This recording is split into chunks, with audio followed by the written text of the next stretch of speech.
En hébreu, le hé en hébreu, la valeur du hé, la symbolique du hé, c'est le souffle. Le souffle. En hébreu, on dit ruach. Le souffle de Dieu, ruach kadosh, le souffle saint, le Saint-Esprit. Le souffle de Dieu. Le hé, c'est le souffle. La main, c'est la main du Créateur, du potier. Le hé, c'est le souffle. Il y a un moment où Dieu, lorsqu'il crée, a ce rapport avec l'être humain et cette proximité, lorsqu'il met sa main et qu'il modèle son corps, qui est un peu la même proximité qu'a le docteur avec nous, le chirurgien. Mais il y a un moment où ça prend plus que ça pour se faire un ami. Ça prend de le vivifier, de le vivifier. Et si on ouvre le texte de Genèse, il est dit dans Genèse chapitre 2, verset 7, « L'Éternel Dieu forma l'homme, Adam, de la poussière de la terre. Il souffla dans ses narines un souffle de vie, et l'homme devint un être vivant. » Donc Dieu va souffler un souffle en l'homme, il va le vivifier, le hé. Il va s'approcher d'Adam, après l'avoir formé. Je ne sais pas si Dieu a un visage, très certainement, oui. Moïse, quand il est avec Moïse, il me dit « Tu ne peux pas voir ma face ». Il s'approche d'Adam.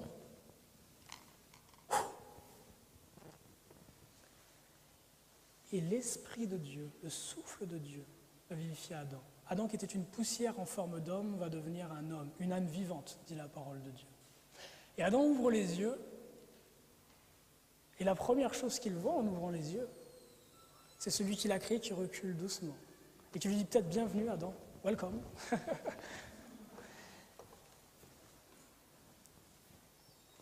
Dieu est un Dieu qui est proche. Vous savez, dans les relations que nous avons avec les gens, il y a des cercles qu'on pourrait appeler des cercles d'intimité. On tient une certaine distance avec les gens selon qu'on est proche d'eux ou non. Par exemple,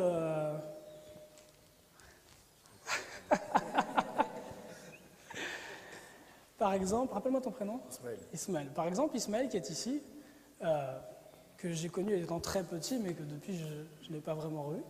Ismaël qui est ici, donc, est une connaissance. Okay, on se connaît, et puis on est frères en Christ. Et puis dans nos rapports, dans nos dialogues, parce qu'on a cette relation-là, une certaine distance qu'on garde l'un avec l'autre.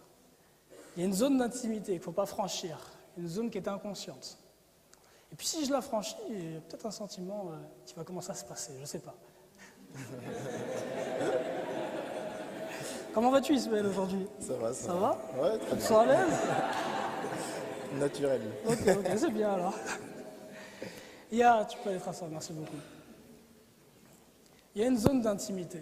Il y a une zone d'intimité qu'on ne franchit pas avec certaines personnes. Et plus on est proche de la personne, plus on a cette proximité-là et plus on se rapproche physiquement.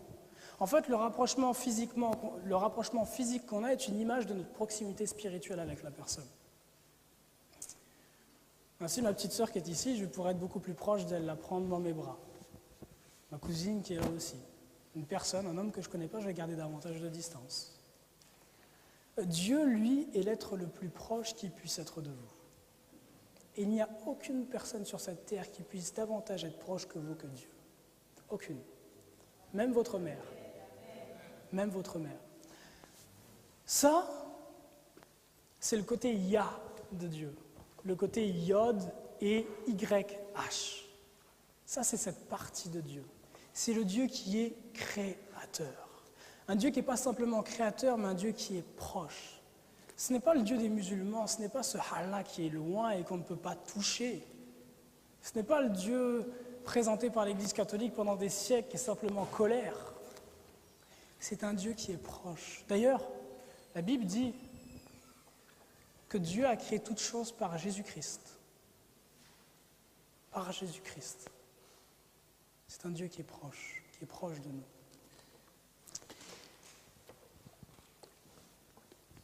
Il y a une deuxième partie au nom de Dieu. La deuxième partie du nom de Dieu, on a vu le YH, Yod, E. La deuxième partie, c'est le Waw et le E, le W et le H, qui a aussi une symbolique, une signification. Ce qui est intéressant, c'est que si on regarde le W et le H, le W et le H viennent donner l'idée d'une solution. Mais si on parle de solution, c'est qu'il y a quoi ? Un problème. Les solutions viennent que quand il y a des problèmes. S'il n'y a pas de problème, il n'y a pas de solution. Mais s'il y a un problème, on a besoin d'une solution. Et la fin du nom de Dieu, WH, nous parle d'une solution. Le problème, c'est qu'entre le YH et le WH, nulle part il est fait mention du problème. Il est fait mention d'une solution, mais il n'est pas fait mention du problème. Alors on va venir sur la solution après, mais avant j'aimerais regarder avec vous le problème. Pourquoi est-ce qu'il n'est pas fait mention du problème dans le nom de Dieu? C'est parce qu'en fait le problème ne vient pas de Dieu. Dieu a la solution, mais le problème ne vient pas de lui. Pour connaître le problème, il ne faut pas se tourner vers le nom de Dieu, mais il faut se tourner vers l'homme. Regardez à l'homme. Le problème vient de l'homme et de l'humanité. Le problème vient de lui. Et le problème de l'homme, c'est le problème qu'ont tous les hommes et qu'a toute l'humanité.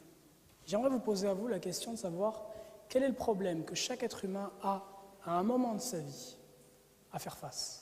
Le problème qui viendra vous chercher tous ici, à un moment ou à un autre. La mort. Le problème de l'homme, c'est la mort. En fait, son problème est même plus profond que la mort. Qu'est-ce que la mort? C'est quoi la mort? Si on fait un parallèle, si on prend un paradigme, si je vous pose la question de savoir qu'est-ce que les ténèbres? Communément, on dira que c'est l'absence de lumière. Les ténèbres, c'est l'absence de lumière. Donc s'il y a des ténèbres, c'est qu'il n'y a pas de lumière. S'il y a la mort, c'est qu'il n'y a pas de vie. La mort, c'est l'absence de vie. Si dans cette pièce, d'un seul coup arrivent les ténèbres, ça signifie qu'il n'y a plus de lumière. S'il n'y a plus de lumière, techniquement, qu'est-ce qui s'est passé? Un fusible a sauté, un interrupteur a été éteint. Ce qui s'est passé, en fait, c'est une coupure, une déconnexion. Il y a eu une déconnexion quelque part qui s'est faite. Une déconnexion entre l'ampoule et la source énergétique. Une déconnexion entre la source d'énergie et l'ampoule. Et ça entraîne les ténèbres. Donc la déconnexion. Si on revient à notre petite histoire, on disait que la mort, c'est l'absence de vie. Donc si la mort arrive, c'est qu'il y a là aussi une déconnexion. Une déconnexion de quoi? De la source de la source de la vie. Dans le psaume 36, il est dit, David dit, « Car auprès de toi est la source de la vie. » Dans le psaume 36, David dit, « Car auprès de toi est la source de la vie, par ta lumière nous voyons la lumière. » Donc Dieu est la source de la vie. Et le problème de l'être humain, donc, c'est d'être déconnecté de la source de la vie. Alors, tout à l'heure, on disait que si jamais une ampoule ne fonctionne plus, c'est à cause d'une déconnexion de la source énergétique. Ouais? Cette déconnexion qui se passe, c'est une déconnexion qui est physique. Oui, physique. Une déconnexion qui est physique.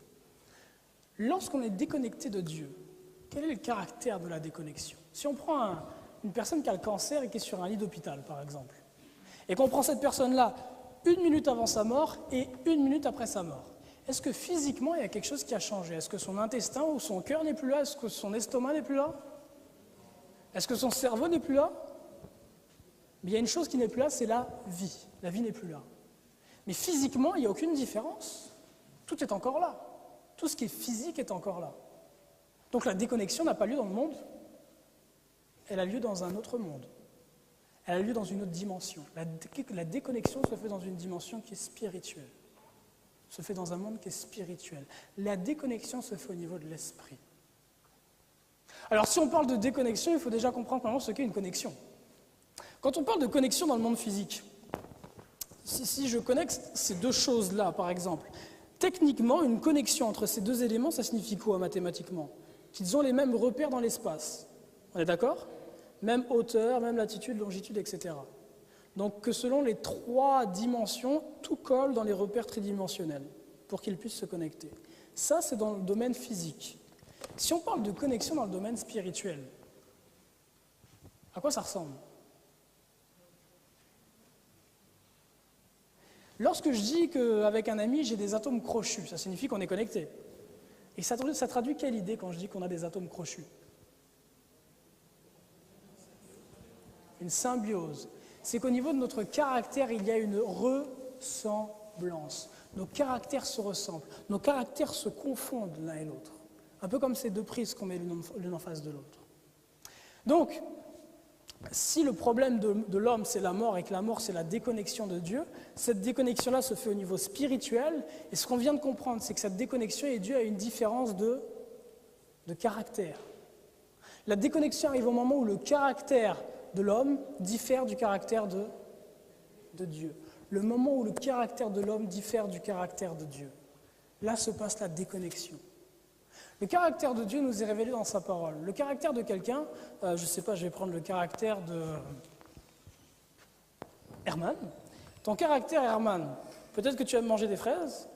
Ouais. Non, t'aimes pas les fraises? T'aimes les alocos? Non plus. Qu'est-ce que tu aimes? Hein? Quoi? Le riz. Herman aime le riz. Herman aime le riz. Ça, c'est un trait de caractère. Est-ce que tu aimes te lever tôt le matin?